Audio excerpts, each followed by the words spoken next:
Hello, good morning. আজকে আমার recipe হলো সম্পূর্ণ নিরামিষ পনির মশলা। তার জন্য পনিরগুলো কেটে নিয়েছি, আলুটাও আমি কিউব করে কেটে নিয়েছি। এখানে নিয়েছি কাজু কাজু বাদাম ভিজিয়ে নিয়েছি, পোস্ত ভিজিয়ে নিয়েছি, পেস্ট করব। আর নিয়েছি টমেটো, আদা আর হলো কাঁচা লঙ্কা। একটা বাটি নিয়েছি, জল নিয়েছি, তার মধ্যে সে ফোড়নের জন্য নিয়েছি গোটা গরম মশলা, জিরে, তেজপাতা, সাদা জিরে, এখানে সাদা জিরে পাউডার আর ধনিয়া powder, Kashmiri red chilli powder, হলদি পাউডার, নুন আর নিয়েছি গরম মশলা, ঘি। এ দিয়ে আমি রান্নাটা করব, হেভি টেস্টি হয়। এখন একটা পেস্ট করে নেব। দিয়েছি টমেটো, আদা, কাঁচা লঙ্কা, পোস্ত আর কাজু একসঙ্গে আমি একটা পেস্ট বানাবো। একদম ইজি প্রসেসে বানাচ্ছি, খেতে অসাধারণ টেস্টি হয়। আর লাস্টে লাগবে কেওড়া জল আর সে গরম মশলা পাউডার দেবো লাস্টে। এখন একটা পেস্ট বানিয়ে নেব আমি।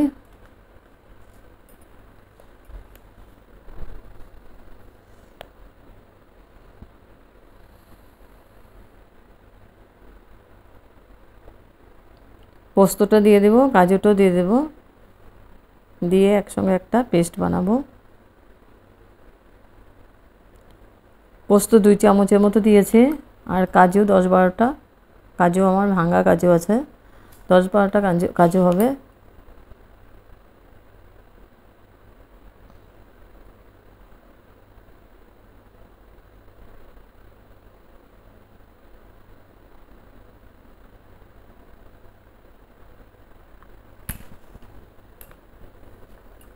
এখন একটা মিহি পেস্ট বানিয়ে নেব।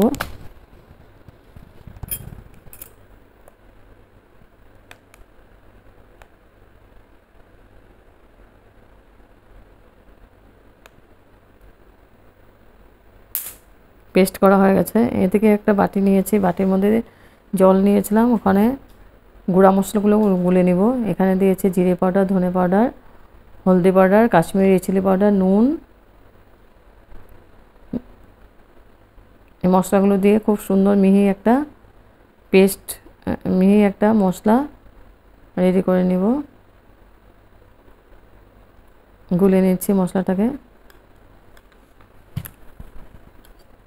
যে কোনো রান্নাতেই মশলা গুলে নিলে পুড়ে যাওয়ার ভয় থাকে না, আর টেস্টটা খুব ভালো হয়, কালারটা খুব সুন্দর আসে। এখন আমি পনিরগুলোকে হালকা হাতে ভেজে নিচ্ছি, হালকা করে ভেজে নিচ্ছি। আর পনিরটা ভাজার সময় আমি একটা নুন দিয়েছিলাম, তাহলে নুনটা দিলে পনিরটা নিচে লেগে ধরবে না। তারপর পনিরটা ভাজা হয়ে গেছে, এখন আমি আলুটাকেও ভেজে নিচ্ছি হালকা করে। তারপরে আমি তেল দিয়েছি, সর্ষের তেল, আর ফোড়ন দিয়েছি গোটা গরম মশলা, এলাচি, লং, দারচিনি আর তেজপাতা, সাদা জিরে। ফোড়নের জন্য দিয়েছি। ফোড়নটাকে আমি খুব ভালো করে ভেজে নিচ্ছি।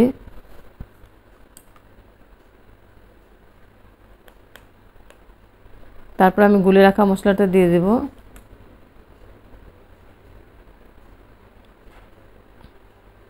মশলাটা দিয়ে আমি খুব ভালো করে মশলাটাকে কষিয়ে নেব।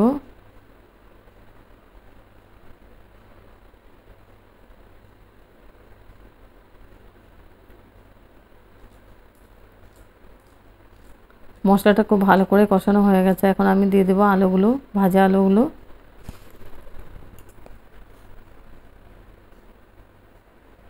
আলুটা দিয়ে আমি খুব ভালো করে নাড়াচাড়া করে আমি ঢেকে দেবো 5 মিনিটের জন্য, তাহলে তাড়াতাড়ি সিদ্ধ হয়ে যাবে।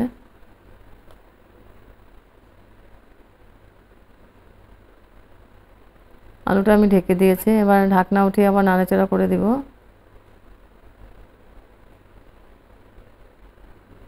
এখন আমি দিয়ে দেব পেস্ট করা মশলাটা, কাজু, পোস্ত, আদা, কাঁচা লঙ্কা আর টমেটো একসঙ্গে পেস্ট করে নিয়েছে।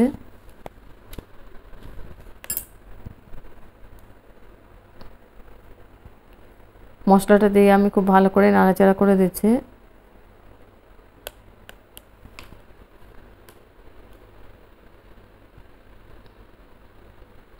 বাটিটা ধুয়ে আমি একটু জল দিয়ে দেব।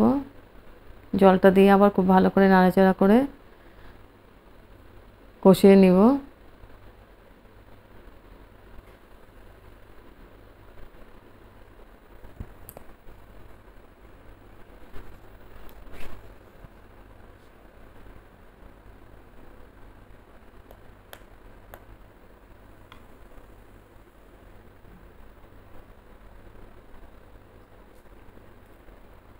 তারপর একটু মিষ্টির জন্য মধু দিয়ে দিলাম, হাফ চামচের মতো দিয়েছে, বেশি দেয়নি। নিরামিষের মধ্যে একটু মিষ্টি দিলে ভালো লাগে।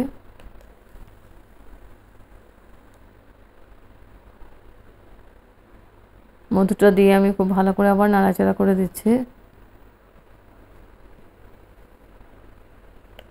তারপর আবার ঢেকে দিয়েছিলাম 3 মিনিটের জন্য।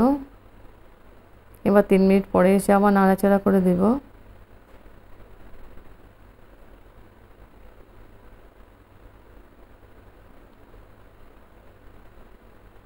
এখন গ্রেভির জন্য জল দিয়ে দেবো। জলটা আমি গরম করে নিয়েছি।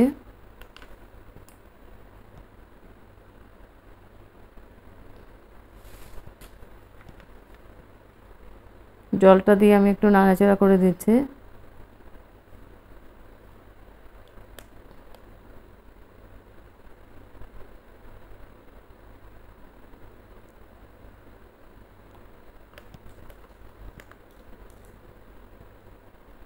তারপরে আমি লাস্টে দিয়ে দেব কেওড়ার জল, 1 চামচের মতো দিয়েছি। কেওড়ার জলটা দিলে স্মেলটা খুব সুন্দর আসে, খুব ভালো লাগে খেতে।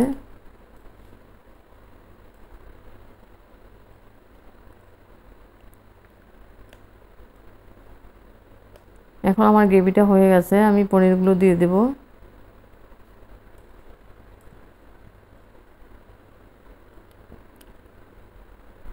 পনিরগুলো দিয়ে আবার ভালো করে নাড়াচাড়া করে দিচ্ছি।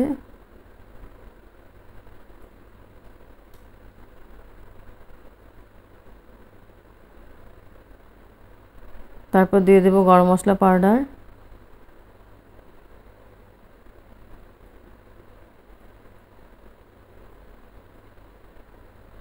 এখন আমি গ্যাস অফ করে দেব, হয়ে গেছে। গ্যাস অফ করে স্ট্যান্ডিং টাইম 5 মিনিটের জন্য আমি ঢেকে রাখবো। তারপর সার্ভ করেছি হেভি টেস্টি একটা পনিরের রেসিপি, সম্পূর্ণ নিরামিষ। এই পনিরের রেসিপিটা দিয়ে রুটি, পরাটা, নান, ফ্রাইড রাইস, প্লেন রাইস সবার সঙ্গে খুব ভালো লাগে খেতে, হেভি টেস্টি হয়। আর একদম কম উপকরণ দিয়ে রান্না হয়েছে, তেল মশলা কম দিয়েছে।